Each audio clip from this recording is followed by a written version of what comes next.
마인츠역입니다. 마인츠는 인구 20만이 넘는 조금 큰 도시예요. 다이소 비슷한 1유로 샵이 있어서 들어가 봤습니다. 여기는 식품점인데요. 초콜릿이나 과자, 빵 가격이 굉장히 저렴했어요. 마인츠의 첫 인상은 물가가 싸다라는 것이었습니다. 이곳에서 점심 때 먹을 빵을 샀고요. 무엇보다도 쌌던 것은 과일 가격이었는데요. 이 산딸기와 블루베리 가격이 너무 싸서 사고 싶은 마음이 굴뚝 같았는데 제가 이걸 들고 여행을 다닐 수는 없어서 눈물을 머금고 돌아섰습니다. 돌아오는 길에 찾으면 살까 했는데 길친 제가 찾을 수가 없었죠. 이제 마인츠 시내이고요. 마인츠 도움을 물어봤더니 이 교회를 가리켜서 외벽도 핑크빛이고 해서 들어갔습니다. 규모가 이렇게 작은데 이게 독일의 3대 성당인가 싶어서 좀 우아하기는 했는데 내부 그 벽화, 천장 벽화가 굉장히 화려하고 또 이 황금으로 치장한 장식들이 있어서 규모는 작지만 이곳이 독일의 3대 대성당인가 보다라고 생각을 하고 열심히 촬영을 했습니다. 근데 나중에 알고 보니 여기는 그 마인츠 대성당이 아니고요. 그냥 이름 없는 조그만 성당이에요. 근데 이름 없는 조그만 성당의 내부 이 장식의 클래스가 남다르지요. 다시 시내로 나와서 꽃집도 보고 드디어 마인츠 대성당에 왔습니다. 마인츠 대성당의 지금 종탑 부분은 수리 중이었고요. 외부는 다른 그 건물들, 상가 건물들과 연결이 되어 있어서 입구를 찾기가 쉽지 않았어요. 어떻게 해서 어쨌든 실내로 들어왔는데 실내가 굉장히 넓습니다. 그리고 이곳에는 그런 화려한 천장 벽화나 스테인드 글라스는 없었어요. 대신에 이 벽마다 굉장히 정교하게 장식된 조각품들이 많았습니다. 성경뿐만 아니고 이 주교들 같죠. 이들의 모양을 형상화한 그런 그 조각품들이 굉장히 많았어요. 그러니까 여기가 지금 가운데 홀이고요. 이 양옆으로 또 공간이 있고 밖으로는 정원이 있고 또 다른 회랑이 있고 그래서 규모가 상당히 컸습니다. 제가 퀼른 대성당은 정말 한 10분 만에 부랴부랴 보고 나와야 되는 일이 있었고요. 열차 연착으로. 그래서 충분히 보지 못했는데 퀼른 대성당이 어마어마한 규모이지요.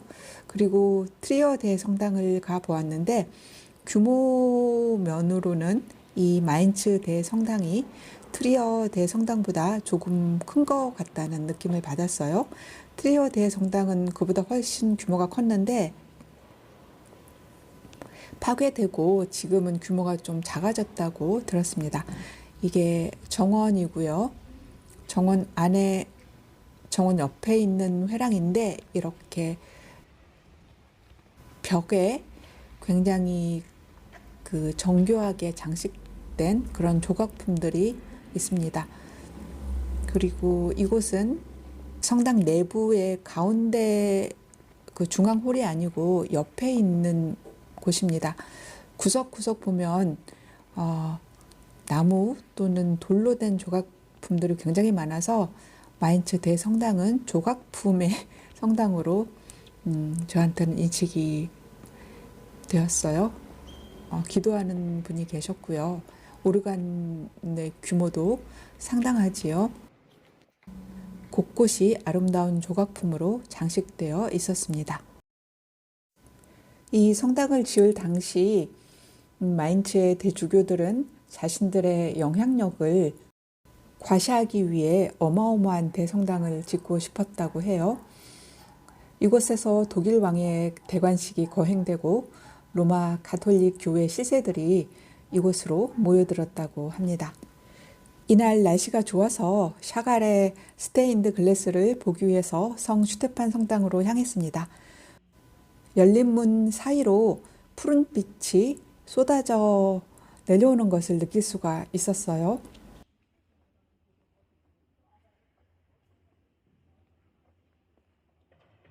성 슈테판 교회 외부는 소박한데요. 이 내부는 이 푸른빛의 스테인드 글래스로 인해서 아주 특별한 교회가 되었지요. 샤갈의 스테인드 글래스는 저 제단 앞쪽에 있는 유리창, 그리고 뒤쪽에 있는 유리창 해서 모두 9개의 창이 샤갈의 작품입니다. 파이프 오르간에 푸른빛이 내려앉았고요. 이 파이프 오르간이 공중에 이렇게 떠 있어서 마치 설치 미술품을 본 듯한 그런 느낌을 주지요. 나머지 벽 옆면에 있는 이 스테인드 글래스는 샤갈이 속해 있던 글래스 스튜디오 시몬의 대표였던 찰스 마르크의 작품이라고 합니다. 신비로운 푸른빛의 향연은 오히려 옆에 있는 온통 푸른빛으로 채색된 스테인드 글래스에서 비롯되는 것 같습니다. 성 슈테판 성당의 스테인드 글래스는 샤갈의 마지막 작품입니다. 1978년부터 1985년까지 이 작품을 제작했고, 교회에 스테인드 글라스가 설치되는 것을 보지 못하고 결국 눈을 감았습니다. 나치에 고통받았던 유대인이었던 샤갈은 독일 교회의 의뢰를 받고 주저했으나 독일과 유대인의 화해를 의미한다는 차원에서 이 대업을 수락했다고 해요. 샤갈의 스테인드 글래스 작품은 이스라엘, 프랑스, 미국, 스위스 등 몇 곳에 있는데요. 독일에 있는 작품으로는 이 교회가 유일합니다. 그리고 샤갈의 마지막 작품이기도 해서 이 슈테판 성당의 스테인드 글래스는 더욱 특별한 의미가 있는 것 같습니다. 마인츠 여행기를 읽어보면 많은 사람이 마인츠에서 가장 좋았던 곳으로 이 성 슈테판 성당을 꼽습니다. 성 슈테판 성당에서 샤갈 달력을 샀습니다. 마그넷을 사고 싶었는데 흑백 마그넷밖에 없어서 컬러로 프린트된 달력을 샀고요. 이곳에는 다른 그 독일 단체 관광객들이 모여서 열심히 설명을 들으면서 관람을 하고 있었습니다. 사실 마인츠는 관광 도시가 아니어서 도시 자체의 마그넷이 없어요. 근데 구텐베르크 박물관이나 이렇게 그 성 슈테판 교회에서 자체 기념품을 만들어서 팔고 있습니다.